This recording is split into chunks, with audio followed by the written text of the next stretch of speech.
Selamat sore semua, dapat petunjuknya tentang antara hidup dan mati. Setiap orang pasti pernah mengalami yang namanya penderitaan, sengsara, ataupun terpuruk, ataupun di titik terendah. Nah, ketika itu nggak satu orang pun ada di dekat kita. Bahkan kita itu dikucilin. Setiap orang itu pasti mengalami itu. Cuman mungkin yang beragama Islam selalu ingat, oh iya, Tuhan itu gak seneng kalau bunuh diri, ataupun bunuh diri itu dibenci sama Tuhan. Jadi seburuk apapun penderitaan, seburuk apapun ujian hidup, kita akan menjalaninya dengan kuat. Kita selalu punya harapan bahwa ada masa depan yang cerah, ada masa depan yang lebih baik lagi di setiap langkah kita. Ini yang mungkin orang kayak saya ini nggak hafal Al-Quran, ataupun nggak terlalu fanatik agamanya, tapi garis besar yang ditanamkan orang tua itu melekat banget. Itu kenapa walaupun aku pernah terpuruk, pernah di dalam titik terendah, aku tetap kuat. Kenapa? Karena Tuhan itu gak paling benci ketika kita itu pasrah, gak mau berusaha. Bahkan kita itu kalah oleh keadaan. Mungkin kita malah memilih bundir. Jelas sekali kalau Tuhan itu gak suka. Karena apa ngomongin ini? Karena banyak sekali yang karena cobaan yang sepele aja mereka udah gak kuat, memilih untuk mengakhiri hidup. Ini yang aku tekankan, bahwa kalau kamu ada di posisi itu, kalian bisa pindah ke tempat lain ataupun hijrah. Pilihlah tempat yang menghargaimu, yang memperlakukanmu dengan baik. Karena apa? Karena itu bagus banget untuk diri kita. Karena kita akan sehat secara jasmani dan rohani, ataupun mental kita akan sehat, badan kita juga akan ikutan sehat. Ini karena apa? Karena penyakit itu datangnya dari hidup kita yang overthinking, yang selalu banyak beban hidup. Ini kenapa aku di Hongkong itu malah sembuh dari trauma, dari hal-hal yang bikin sakit mental. Karena di Hongkong ini gak seperti di Indonesia yang kita dituntut untuk sempurna ataupun perfect. Ini di sini lebih ke apa adanya. Kita nggak harus jadi orang yang suci ataupun menjadi orang yang mulia. Kalau di Hongkong, di Cina ini, kalau kalian masih bilang keturunan Nabi, keturunan raja, yo paling diketawain. Cuman berlakunya di Indonesia atau di negara-negara yang masih bersistem bahola atau berpikiran kolot. Ini yang sebenarnya kita perlu berubah. Kita ini udah ada di zaman modern. Kenapa kita itu masih menyimpan pikiran kolot atau berpikiran primitif? Yaitu apa? Suka menilai orang itu hanya dari agama, dari warna kulit, dari suku, bahkan dari hal-hal yang hanya dari rupa ataupun paras.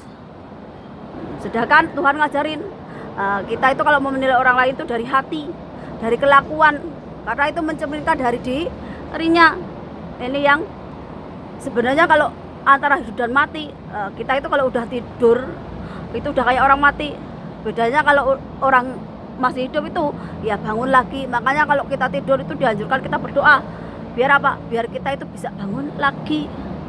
Ini kenapa aku suka ngajari tentang kehidupan, agar kita ini yang mungkin terlahir kayak saya dari orang nggak punya ataupun yang mengalami beban hidup ataupun tekanan dari keadaan, tetap semangat untuk hidup. Di hadapan kita itu pasti ada jalan terang untuk merubah nasib. Itu pun kalau kita mau mengubah. Kalau kita nggak mau berusaha, kita nggak mau mengubah, kita diam-diam baik, ya nggak akan berubah. Nasib atau takdir itu kita berubah karena kita mau mengubah Kalau selagi kita nggak mau berusaha, nggak mau berubah, yo gitu-gitu aja. Ini makanya zaman sekarang ya jangan diskriminatif atau bermain-main kasta atau hanya dari warna kulit, agama dan sebagainya. Ini udah zaman modern, masa masih berpikiran kolot, masih mau berpikiran yang primitif seperti itu. Kita ini hidup itu berkembang mengikuti zaman. Kalau sekarang itu udah manusia itu sama rata derajatnya, yang dibedakan cuma kelakuannya, cuma hatinya, ya itu yang dinilai. Malah jangan masih kita mengikuti pemikiran zaman bahula, zaman primitif yang masih berkasta-kasta, masih diskriminatif, masih mengagungkan satu orang yang lainnya derajatnya. Jangan seperti itu. Itu kenapa aku pengen Jawa itu berubah. Nggak ada lagi yang namanya sujud-sujud di kaki orang, minum-minum air ludah orang lain, ataupun menuhankan orang lain, tapi diri sendiri nggak dihargai. Itu yang aku pengen berubah, mengubah dari mindset orang Indonesia, orang Jawa. Agar apa? Agar kita itu bisa seimbang dengan bangsa lain, negara lain, sama-sama maju. Jangan hanya kita itu jadi orang yang terpinggirkan, hanya nonton aja. Padahal dulu nih di zaman Soeharto itu atlet-atlet bulu tangkis, tenis, Indonesia itu disegani, nggak kayak sekarang. Ini jadi antara hidup dan mati, kita yang menentukan. Kalau kita nggak mau hidup ya pasrah gitu aja, lama-lama mati. Tapi kalau kita mau berusaha untuk tetap hidup, seperti apapun hidup, entah seberat apapun ujian, yuk kita tetap pasti ada jalan hidup. Karena apa? Karena kita yakin sama Tuhan. Tuhan itu selalu memberkati kita, selalu merahmati kita. Orang-orang yang percaya dengan adanya Tuhan yang Maha Esa. Orang jahat itu nggak mengenal agama, orang jahat itu nggak mengenal suku, orang jahat itu nggak mengenal warna kulit. Di setiap manusia itu pasti ada yang baik, ada yang jahat, tergantung orangnya. Ini antara hidup sama mati. Kita mau hidup terus apa pilih mati? Kalau kita pilih hidup ya kita harus berusaha, kita harus semangat. Jangan takut dengan halangan yang merintang. Pasti ada jalan keluar setiap masalah itu. Ini yang aku tanamkan ke dalam diri. Kita harus semangat. Musuh terbesar kita adalah diri kita sendiri. Rasa takut, rasa minder, rasa nggak percaya diri. Belum apa-apa kita udah takut buat melangkah. Belum apa-apa kita udah minder. Belum apa-apa kita udah nggak percaya diri. Mau jadi apa kalau begitu? Setiap orang itu punya keistimewaan.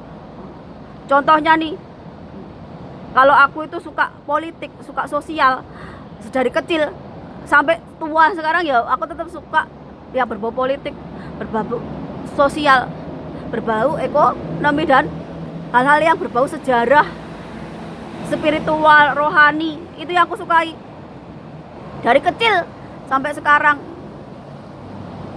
Tapi memang beda orang zaman dulu sama sekarang. Kayak saya dulu, kita mau cari uang jajan nih, saya kerja bantu orang untuk bikin tempe, baru dapat upah buat jajan.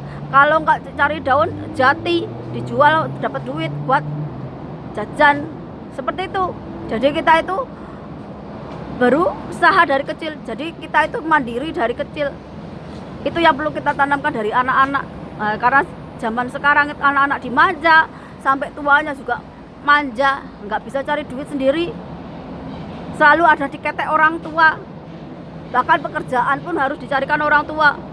Padahal kita dulu nih, ya generasi yang dulu, malah kita itu dari kecil udah nyari duit sendiri, nggak cari melinjo. Banyak sekali yang kita lakukan waktu kecil dulu. Sampai sekarang kita pantang menyerah. Kita bisa nyeker-nyeker sendiri, cari makan sendiri, mandiri. nggak kira laki-laki, nggak kita perempuan, kita jadi orang yang kuat, kita jadi orang yang punya mental baja. Walaupun diuji dengan ujian yang berat, kita itu nggak bakalan kalah. Ini ujian itu kalau kita udah kelakuannya baik, di jalan yang benar, di jalan yang lurus, itu namanya ujian. Tapi kalau kita itu kelakuannya jahat, nggak benar, suka berbuat zolim, suka menindas orang lain, menghalalkan segala cara, itu namanya bukan ujian, tapi itu namanya hukuman atas perbuatan kita yang jahat, perbuatan kita yang jelek, dinamakan karma.